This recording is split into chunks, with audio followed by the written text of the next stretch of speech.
I took care of my cancer-stricken husband, but he divorced me after he was cured and got engaged right after.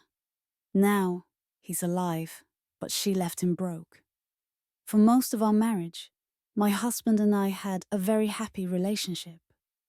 We had good jobs, decent money, kids, and loved each other.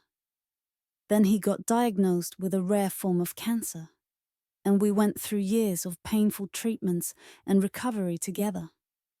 When we were married and he was undergoing treatment, it was new stuff that was expensive and also very physically draining on him. We were lucky that both our jobs were supportive and flexible. But with his health issues, little kids, and expenses, we had to downgrade our lifestyle a lot. That, plus the physical changes in his body, made him very depressed. Whenever he felt a bit better, he'd go stay in his hometown. It's a small town where most of his family and a lot of his childhood friends live. I was doing all the caretaking of him, while also dealing with insurance complications.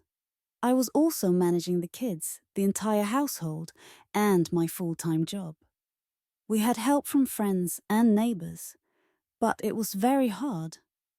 I wasn't happy about him spending his healthy days away from us, but it was good for his mental health, so I didn't feel like I could object.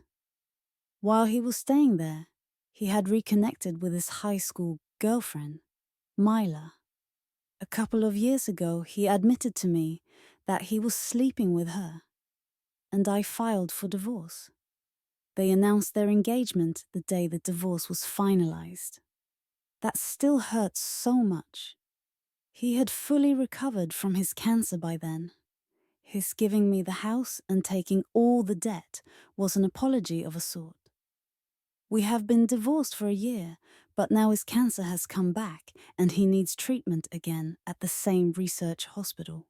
He wants to stay in what is now my house while undergoing treatment, and his parents expect me to house him and look after him, because he was generous in letting me have the house without taking his rightful share from the equity.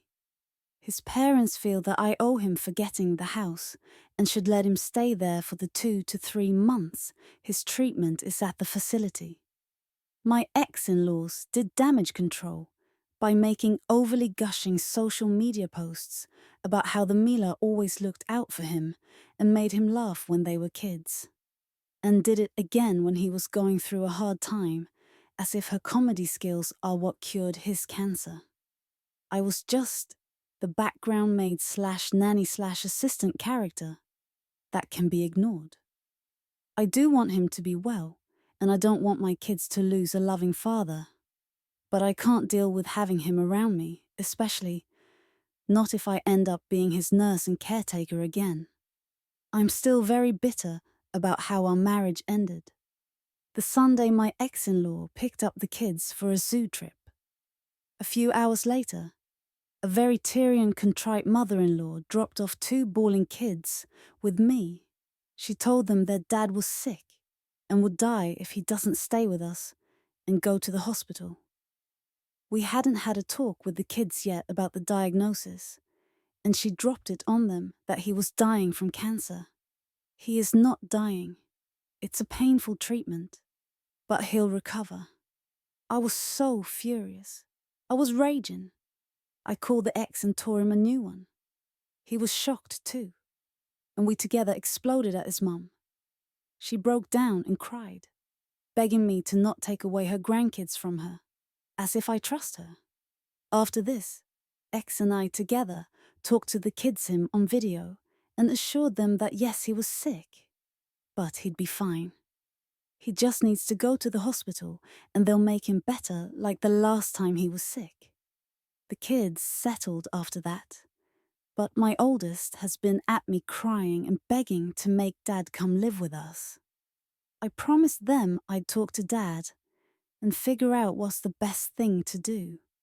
I swallowed a lot of bile to talk to him about why he was doing this. We had a pretty long and detailed discussion. The bottom line is that he's broke. He still has a decent job, but his credit is ruined. He has a lot of debt and he stupidly got the cheapest insurance that barely covers anything.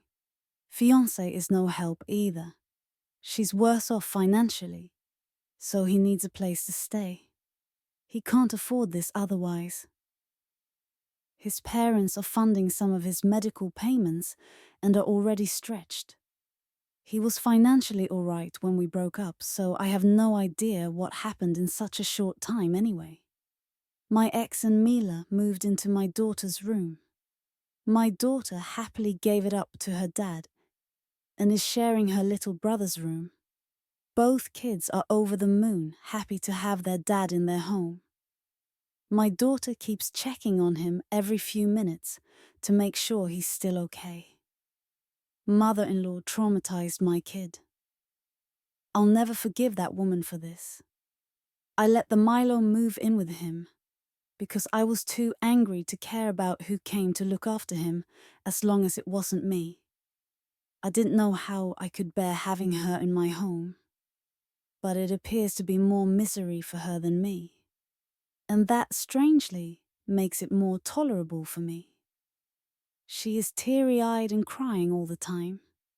It's only been 3 days, but I am so annoyed.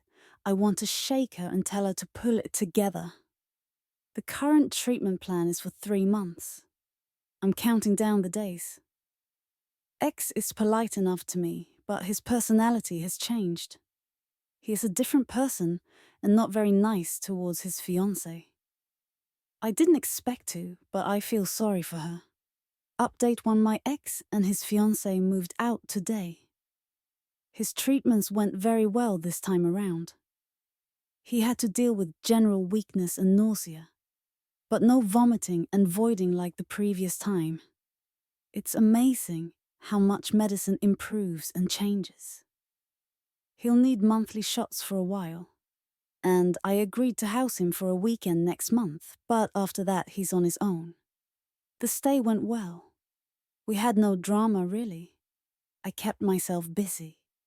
And kids, and I traveled a lot. They both managed the rest of the stuff all right, and things worked out. My kids are happy and back to their normal stuff. I talked with my daughter about how grandma exaggerated things to get her way, and that is not okay. And she understood. She has shown no interest in visiting her grandparents, and I am happy about that. On another positive note, all that dressing up and going out I've been doing has worked out for me. I met someone. I introduced my boyfriend to my kids this past weekend. We've been spending so much time together and talking almost every day, and I finally felt ready to bring him into their lives. I gave my ex a heads up that I'm dating and will be introducing the guy to our kids. He went very quiet on the phone and then asked for details about who he is, etc. And I gave those to him. He tried to dissuade me from letting kids meet. My boyfriend says it's too soon and it's not healthy for the kids and whatnot. As if I got the choice to make such a call when he got Mila into my kid's life. Anyway, I finished the call annoyed. Last night, he called me back to discuss my boyfriend. Apparently, he looked into him, which is fine by me. There's not much for him to criticize there. So he asked me if I am with my boyfriend for money. To say I was furious is an understatement. My boyfriend is in a lucrative career, and he may be a couple of tax brackets above me. I don't know for sure. Haven't talked about finances with him, but I do pretty well myself, and I've supported myself and my kids, and even my lousy ex. And this is what he asks me. I retorted that no, I am not with him for his money. I am with him because my ex-husband dumped me after exploiting me. He got upset at that and said that I have a barbed tongue and people think I am so nice. But don't see how verbally abusive I can be, so that's nice. All I've done for him, and he has no problem being cruel to me again and again. Update to my boyfriend, and I bought a new place together. I've sold the house, and I am rather relieved to leave that place. I liked having a home, but there were too many bad memories there, in the emotional baggage of my ex-in-laws thinking they still have a claim on the place. I will miss my old neighborhood, though. I had a lot of supportive friends there. My kids love the new place. It's bigger with a bigger yard and nicer schools. As we were clearing out the house, I told my ex to pick up a few of his things still left behind. He had a few boxes of pictures and kids' artwork and some small things, and I left them in the garage for him to come pick them up. He came to get them and ended up full on crying over the memories. We didn't talk or interact in any way. I just gave him water and left him alone to calm down. But honestly, I felt such visceral rage at his crying. I thought I was over this and past his past. And I am happy with my life now. But at that moment, I felt so much anger. And it upset me that I'm still not fully past what he had done. His relationship with his fiancée has ended. And I do feel a bit bad about that. They were supposed to be married in July, and that didn't happen. Then I heard from some mutual friends that she has moved back with her abusive ex. They have kids together, and there was a lot of pressure from her family to reconcile. And yes, her family is abusive too. My ex had helped her against them when they were first dating, and they've always held that against him. So she stayed with ex while he was digging her out of her financial crisis. Now that she's in the clear, she goes back to the guy who put her in that hole. In a way, my ex, and by extension me, helped some deadbeat out there make a lot of savings. In that part, I feel angry on ex's behalf. I mean, I hate him for my own reasons. But he did try to help his old friend and high school sweetheart, and she screwed him over.